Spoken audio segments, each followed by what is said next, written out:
Some sad news today as John Lodge, bassist and singer with the Moody Blues, has died at the age of 82.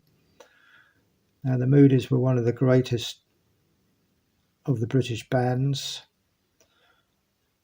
ever, and they were curious because they sort of reinvented themselves, like Pink Floyd did after Syd Barrett got ill, and after Fleetwood Mac did after Peter Green got ill. But the Moodies had a number one hit in the UK with Go Now, with superb vocal by Denny Laine. That was released in November 1964, but their career didn't really progress from there.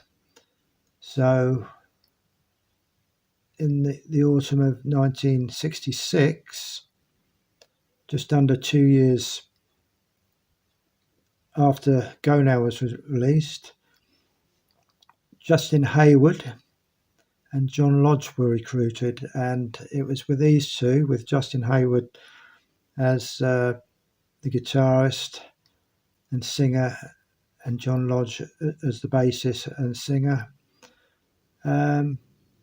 Well, all the groups sort of took turns in the vocals, but Justin Hayward obviously brought a lot of great songwriting skill to the band, and from 67 with this album, Days of Future Past, the Moodies had a fantastic run of great albums, beginning with Days of Future Past, and then we had In Search of the Lost Chord, On the Threshold of a Dream, To Our Children's Children, A Question of Balance, and Every Good Boy Deserves Favour. I haven't got Seventh Sojourn in my collection, and that was the Moodies' first number one album in the US, so I can't really comment on that. But yeah, the Moodies had number one albums in the UK and US, so they were one of those bands that were probably more of an albums band. Maybe not intentionally so, but that's how it worked out.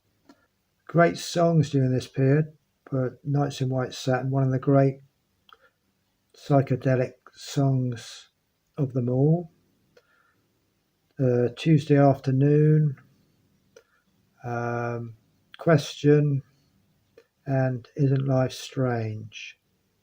And then in 75, Justin Hayward and John Lodge did the wonderful Blue Guitar. But the Moody Blues may be a little bit forgotten now, and they shouldn't be. You look at all the great groups of the 60s, the Moodies are in the top 10 in my opinion, and